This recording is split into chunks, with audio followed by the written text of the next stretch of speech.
আসসালামু আলাইকুম ওরহমতুল্লাহি ওবারাকাতুহ। প্রিয় দর্শক মণ্ডলী, আপনারা সবাই কেমন আছেন? আশা করছি মহান আল্লাহ রব্বুল আলামিনের অসীম করুণা ও মেহেরবানিতে আপনারা সবাই ভালো আছেন।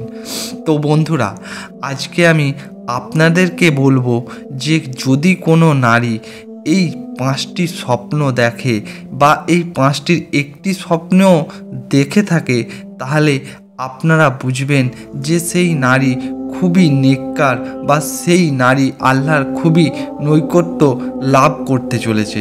হ্যাঁ বন্ধুরা, আপনারা জানবেন যে এই 5টি স্বপ্নের একটি স্বপ্নও যদি আপনারা দেখেন বা সেই 5টি স্বপ্ন যদি আপনারা দেখেন, আপনারা বুঝবেন যে আপনারা আল্লাহর খুবই নিকটবর্তী হতে চলেছেন বা আল্লাহর রহমত বরকত আপনার উপর নাজির হতে চলেছে। তো বন্ধুরা, আজকে আমি আপনাদেরকে বলবো যে এই স্বপ্ন কোথা থেকে আসে বা এই স্বপ্ন দেখলে আপনি কি বুঝবেন। তো বন্ধুরা, তার জন্য আপনাকে প্রথমেই জানতে হবে যে স্বপ্নর কটি ভাগ। হ্যাঁ বন্ধুরা, তার জন্য আপনাদেরকে প্রথমেই জানতে হবে যে স্বপ্ন কি কি এবং এই স্বপ্ন কটি ভাগ। তো বন্ধুরা, হাদিস শরীফ থেকে বর্ণিত আছে যে স্বপ্নকে 3 ভাগে বিভক্ত করা যায়। হ্যাঁ বন্ধুরা, অনেক উলামাগণ স্বপ্নকে 3 ভাগে বিভক্ত করেছেন। 1 নম্বর হচ্ছে শয়তানি স্বপ্ন, 2 নম্বর হচ্ছে নাফসানি স্বপ্ন এবং 3 নম্বর হচ্ছে রহমানি স্বপ্ন। হ্যাঁ বন্ধুরা, 1 নম্বর হচ্ছে শয়তানি স্বপ্ন, 2 নম্বর হচ্ছে নাফসানি স্বপ্ন এবং 3 নম্বর হচ্ছে রহমতি স্বপ্ন। এই 3টি স্বপ্নের আলাদা আলাদা ভাগ আছে বন্ধুরা। তো বন্ধুরা, চলুন আমরা জেনে নিই এই 3টি স্বপ্নের যদি একটি স্বপ্ন দেখি কখন আমরা আল্লাহর নিকটবর্তী হতে পারো। তো বন্ধুরা, প্রথমেই আমি বলি যে শয়তানি স্বপ্ন। তো বন্ধুরা, শয়তানি স্বপ্ন এই নামটা শুনেই আপনারা বুঝতে পারছেন যে এই স্বপ্ন শয়তানের তরফ থেকে আসে। হ্যাঁ বন্ধুরা, অনেক মানুষ আছে বা অনেক প্রিয় বন্ধু বা অনেক প্রিয় ভাইরা আছে যারা শয়তানি কাজের মধ্যে, আল্লাহর অসন্তুষ্টি কাজের মধ্যে জড়িত থাকে, তাদের কিন্তু এই শয়তানি স্বপ্ন আসে। হ্যাঁ বন্ধুরা, এই শয়তানি স্বপ্ন শয়তানের তরফ থেকে আসে। তখনই আপনারা বুঝবেন যে আল্লাহ থেকে আপনি দূরে চলে যাচ্ছেন এবং শয়তানের নিকটবর্তী আসছেন। হ্যাঁ বন্ধুরা, যখনই দেখবেন যে এই স্বপ্ন আপনারা দেখছেন শয়তানি স্বপ্ন, তখন আপনারা ভাববেন যে আপনারা আল্লাহ থেকে দূরে চলে যাচ্ছেন এবং শয়তানের ফাঁদে পড়ে যাচ্ছেন। তো বন্ধুরা, 2 নম্বরে হচ্ছে নাফসানি স্বপ্ন। তো বন্ধুরা, এই নাফসানি স্বপ্ন কি? তো বন্ধুরা, আমরা কিন্তু অনেক সময় দেখবেন নাফসের তাড়না পড়ে অনেক বিভিন্ন কাজে বর্ণিত থাকি। অনেকে আছে ব্যবসা বাণিজ্যের দিক থেকে, অনেকে আছে আবার নাফসের তাড়নার দিক থেকে। তো বন্ধুরা, আপনারা যখন দেখবেন যে আপনারা যে কাজটি করছেন সেই কাজটি নিয়েই আপনারা রাত্রে ঘুমাবার পর স্বপ্ন দেখছেন, তখন আপনারা ভাববেন যে এটা নাফসানি স্বপ্ন। হ্যাঁ বন্ধুরা, এটা আপনার নাফসের নিকটবর্তী আছে বলে তবেই আপনারা এই স্বপ্নটা দেখছেন। এবং 3 নম্বরে হচ্ছে রহমানি স্বপ্ন। হ্যাঁ বন্ধুরা, এই রহমানি স্বপ্ন আল্লাহর তরফ থেকে আসে এবং এই স্বপ্ন যখনই আপনারা দেখবেন তখন ভাববেন যে আপনারা আল্লাহর নিকটবর্তী হচ্ছেন এবং অধিক অংশ সময়ই এই স্বপ্ন সত্যি হয়।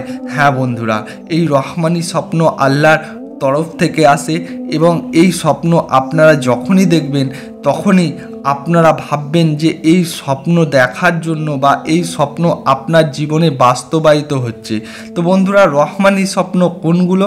তো বন্ধুরা, রহমানি স্বপ্ন সেগুলো হয়তো আপনারা দেখছেন যে আপনারা স্বপ্নের মধ্যে কোনো অলি আল্লাহকে দেখছেন, যেটা আপনার ভাগ্য পরিবর্তন করে দিতে পারে। হ্যাঁ বন্ধুরা, সেই অলি আল্লাহর নিকটবর্তী মানুষ বা আল্লাহর নিকটবর্তী বান্দা। হ্যাঁ বন্ধুরা, তিনারা আল্লাহকে রাজি খুশি করেছেন। নাহলে ভাবুন, সেই অলি আল্লাহর কবর জিয়ারত করতে কত মানুষ যায়। এখনও আল্লাহ পাকের অনেক অলি বান্দারা আছে যাদের কবর জিয়ারত করতে বহু মানুষ যাচ্ছেন। হ্যাঁ বন্ধুরা, বহু মানুষ যাচ্ছে। তো বন্ধুরা, আল্লাহ চাইলে কিন্তু তিনাদের কবরে এইসব মানুষকে পাঠাতেন না, কিন্তু আল্লাহ পাক চান যে তার বন্ধু বা তার যে বান্দা, যে খাস বান্দা, তাদের কবর মানুষ জিয়ারত করুক। তো বন্ধুরা, এই অলি আল্লাহর স্বপ্ন যদি আপনারা দেখেন, আপনাদের নসিব পরিবর্তন হবে। এবং আপনারা অনেক সময় দেখবেন অনেকে আছে রাত্রিরে ঘুমাবার পর দেখে যে নামাজ পড়তে দেখে, অনেকে কোরআন শরীফ পড়ছে, অনেকে আবার দরুদ শরীফ পড়ছে, অনেকে আবার অনেক সূরা পড়ছে। এগুলো কিন্তু আল্লাহর রহমতি স্বপ্ন। এগুলো যখনই আপনারা দেখবেন তখনই আপনার নসিব পরিবর্তন হয়ে যাবে। তো বন্ধুরা, আপনারা চলার পথে কিন্তু দেখবেন এই স্বপ্নগুলো অনেকেই দেখে, অনেকেই বলে, তবে কিন্তু আপনারা এই স্বপ্ন দেখার পর কিন্তু কাউকে বলবেন না।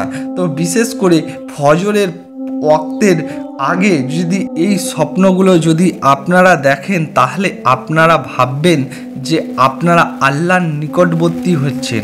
হ্যাঁ বন্ধুরা, এই স্বপ্নগুলো যদি আপনারা দেখেন তাহলে আপনারা ভাববেন যে আপনারা আল্লাহর নিকটবর্তী হচ্ছেন এবং শয়তান থেকে দূরে সরে যাচ্ছেন। তো বন্ধুরা, হাদিস শরীফে বর্ণিত আছে, যখন আল্লাহ পাক কোনো বান্দাকে পছন্দ করেন তখন জিব্রাইল আলাইহিস সালামকে ডেকে বলেন আল্লাহ পাক, হে আমার জিব্রাইল, হে আমার ফেরেশতা, আমি অমুক বান্দাকে ভালোবাসি, তুমিও সেই বান্দাকে ভালোবাসো। হ্যাঁ বন্ধুরা, আল্লাহ পাক জিব্রাইল আলাইহিস সালামকে ডেকে বলেন যে হে জিব্রাইল, আমি অমুক বান্দাকে ভালোবাসি, তুমিও তাকে ভালোবাসো। এবং জিব্রাইল আলাইহিস সালামও তখন সেই বান্দাকে ভালোবাসে। এবং জিব্রাইল আলাইহিস সালাম আরও যে ফেরেশতা আছে সেই ফেরেশতাদেরকেও বলে যে আল্লাহ পাক অমুক বান্দাকে ভালোবাসে, তোমরাও সেই বান্দাকে ভালোবাসো। তো বন্ধুরা, এর পরিবর্তে যদি বলা হয়, তো বন্ধুরা, যদি কেউ খারাপ কাজ করে তখন আল্লাহ পাক সেই জিব্রাইল আলাইহিস সালামকে ডেকে বলে যে আমি অমুক বান্দাকে ঘেন্না করি, তোমরাও সেই বান্দাকে ঘেন্না করো। হ্যাঁ বন্ধুরা, আর আল্লাহ পাক ঘেন্না করলে আপনারা বুঝতে পারছেন যে আপনাদের কি হবে। তো বন্ধুরা, আল্লাহ পাক ঘেন্না করলে হয়তো আপনার কোনো কিছু এসে যাচ্ছে না আপনি ভাবছেন, কিন্তু আপনার আখিরাতও বরবাদ হয়ে যাচ্ছে এবং দুনিয়াও বরবাদ হয়ে যাচ্ছে। তো বন্ধুরা, আমরা কিন্তু এই দুনিয়ায় ক্ষণস্থায়ীর জন্য আছি। হ্যাঁ বন্ধুরা, আমরা কিন্তু এই দুনিয়ায় ক্ষণস্থায়ীর জন্য আছি, চিরস্থায়ীর জন্য নয়। চিরস্থায়ীর জন্য একমাত্র আমাদের জীবন হচ্ছে আখিরাতের জীবন। এবং সেই জীবনকে আপনারা যদি সুন্দর করতে চান, আপনারা আল্লাহর নিকটবর্তী আসুন। হ্যাঁ বন্ধুরা, আপনারা আল্লাহর নিকটবর্তী আসুন। আপনারা নামাজ, রোজা এবং আপনারা আল্লাহর যাবতীয় এবং আল্লাহর রসুলকে খুশি করার যাবতীয় কাজগুলো করুন, তাহলে কিন্তু আপনারা আল্লাহর নিকটবর্তী হতে পারবেন। তো বন্ধুরা, চলুন আমরা জেনে নিই যে যে তিনটি স্বপ্ন দেখলে আপনারা ভাববেন আপনার নসিব পরিবর্তন হয়ে গেছে, আপনারা আল্লাহর নিকটবর্তী আসছেন, রসুলের নিকটবর্তী আসছেন, সেই স্বপ্নগুলো কি কি। তো বন্ধুরা, 1 নম্বর স্বপ্ন হচ্ছে, আপনারা যদি দেখেন যে আপনারা ঘুমের ঘোরে বা স্বপ্নের মধ্যে কোরআন তেলাওয়াত করছেন, তাহলে আপনারা কিন্তু আল্লাহর নিকটবর্তী হয়ে যাচ্ছেন। হ্যাঁ বন্ধুরা, এবং আল্লাহ পাক আপনাকে কিন্তু এর স্বপ্ন দেখানোর জন্য, আপনারা যদি ইয়ং বয়সে বা যৌবনকালে এই স্বপ্ন দেখেন, তাহলে আপনারা ভাববেন যে আল্লাহ পাক আপনাকে জ্ঞান বা রহমত নাজির করছে আপনার উপর। এবং আপনারা যদি বার্ধক্য বা বৃদ্ধ অবস্থায় এই স্বপ্ন দেখেন, তাহলে আপনারা ভাববেন যে আল্লাহ পাক আপনার পিছনের যে গোনা খাতাগুলো বা জীবনে যে গোনা আপনি করেছেন, সেই গোনাগুলোকে আল্লাহ পাক মাফ করে দিচ্ছেন। এবং 2 নম্বরে হচ্ছে স্বপ্নে গোসল করা। হ্যাঁ বন্ধুরা, 2 নম্বরে হচ্ছে স্বপ্নে গোসল করা। তো বন্ধুরা, দেখবেন আমরা কিন্তু জীবনে চলার পথে নোংরা পরিষ্কারের জন্য গোসল করি। হ্যাঁ বন্ধুরা, আমরা জীবনে থাকা সময় বা চলার পথে নোংরা পরিষ্কারের জন্য গোসল করি, সেরকম আল্লাহ পাক আপনাকে যদি স্বপ্নে দেখায় যে আপনি গোসল করছেন, তাহলে আপনি ভাববেন যে আল্লাহ পাক আপনার অন্তরকে পরিষ্কার করে দিচ্ছেন। হ্যাঁ বন্ধুরা, এই গোসলের মাধ্যমে আল্লাহ পাক আপনার অন্তরকে পরিষ্কার করে দিচ্ছেন এবং আপনার উপর রহমত এবং বরকত নাজিল হচ্ছেন এবং আপনার জ্ঞান ভাণ্ডারকেও আল্লাহ পাক বাড়িয়ে দিচ্ছেন। এবং 3 নম্বরে হচ্ছে সেজদা করা এবং সেজদায় কান্না করা। হ্যাঁ বন্ধুরা, আপনারা যদি স্বপ্নে দেখেন যে আপনারা সেজদায় পড়ে কান্না করছেন, তখন আপনারা ভাববেন যে আপনারা আল্লাহর নিকটবর্তী হয়ে যাচ্ছেন। হ্যাঁ বন্ধুরা, আল্লাহর কাছাকাছি, আল্লাহর নিকটবর্তী হচ্ছেন।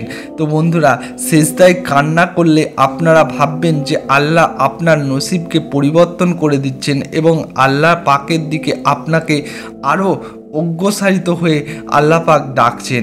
আপনার নামাজ রোজার আরও পরিবর্তন হবে, আপনি আরও আল্লাহর নিকটবর্তী হতে পারবেন। তো বন্ধুরা, এই স্বপ্নগুলো দেখলেই আপনারা বুঝে যাবেন যে আপনারা আল্লাহর নিকটবর্তী হচ্ছেন। তো বন্ধুরা, আমরা অনেক সময় অনেক রকমভাবে ভাবি যে আমি আল্লাহর ইবাদত করি, আমি নামাজ পড়ি, আমি কোরআন পড়ি, আমি তো আল্লাহ পাকের সব কিছুই করি, তবুও আমার উপরে এত মুসিবত, এত বালা মুসিবত কেন আসছে? তো বন্ধুরা, এটা কিন্তু আল্লাহ পাক আপনাকে দেয় আপনার পরীক্ষা নেওয়ার জন্য এবং আল্লাহর নিকটবর্তী হওয়ার জন্য। হ্যাঁ বন্ধুরা, এর মাধ্যমেই আপনার ভালাই লুকিয়ে আছে এবং আল্লাহ পাক এর মাধ্যমেই আপনাকে কাছে ডাকছেন। সেজন্য কিন্তু এই বিপদ আপদগুলো আল্লাহ পাক দেন। আল্লাহ পাক চান না যে আপনি অন্য কারোর উপরে নির্ভরশীল হন বা অন্য কারোর উপরে আশা রাখুন। আল্লাহ পাক চান যে আপনি আল্লাহ রব্বুল আলামিনের উপরে বিশ্বাস করে বা ভরসা রেখে সেই মহান আল্লাহ রব্বুল আলামিনের কাছ থেকেই চান। তো বন্ধুরা, আল্লাহ পাক যদি আপনার সাথে থাকেন, তাহলে আপনার কি আর কোনো কিছুর জরুরত আছে বা প্রয়োজন আছে? সেই মহান আল্লাহ রব্বুল আলামিন চাইলে কি না পারে? হ্যাঁ বন্ধুরা, সেই মহান আল্লাহ রব্বুল আলামিন চাইলে কি না পারে। তো বন্ধুরা, একটা কথা মনে রাখবেন যে আমরা এই দুনিয়ায় ক্ষণস্থায়ীর জন্য আছি, চিরস্থায়ীর জন্য নয়। তো বন্ধুরা, আপনারা অবশ্যই এই স্বপ্নগুলোকে দেখলে আল্লাহর শুকরিয়া আদায় করুন এবং সকালে উঠে সেজদায় পড়ে আল্লাহ পাকের শুকরিয়ার 2 রাকাত নামাজ পড়ুন। হ্যাঁ বন্ধুরা, আল্লাহ পাকের শুকরিয়ার 2 রাকাত নামাজ পড়ুন এবং সেই মহান আল্লাহ রব্বুল আলামিনের ইবাদতে মগ্ন থাকুন এবং আপনারা নামাজের দিকে ফিরে আসুন। হ্যাঁ বন্ধুরা, এবং আপনারা নামাজের দিকে ফিরে আসুন। তো বন্ধুরা, এই ছিল ভিডিও। যদি ভিডিওটি আপনাদের ভালো লাগে, আপনাদের উপকারে লেগে থাকে, তাহলে অবশ্যই আমার ভিডিওটিকে একটি লাইক করে দেবেন এবং আমার চ্যানেলটিকে সাবস্ক্রাইব করে নেবেন। তো বন্ধুরা, আপনারা ভালো থাকবেন, সুস্থ থাকবেন এবং নিজের যত্ন নেবেন। তো বন্ধুরা, আমার জন্য দোয়া করবেন। আসসালামু আলাইকুম ওয়া রাহমাতুল্লাহি ওয়া বারাকাতুহু।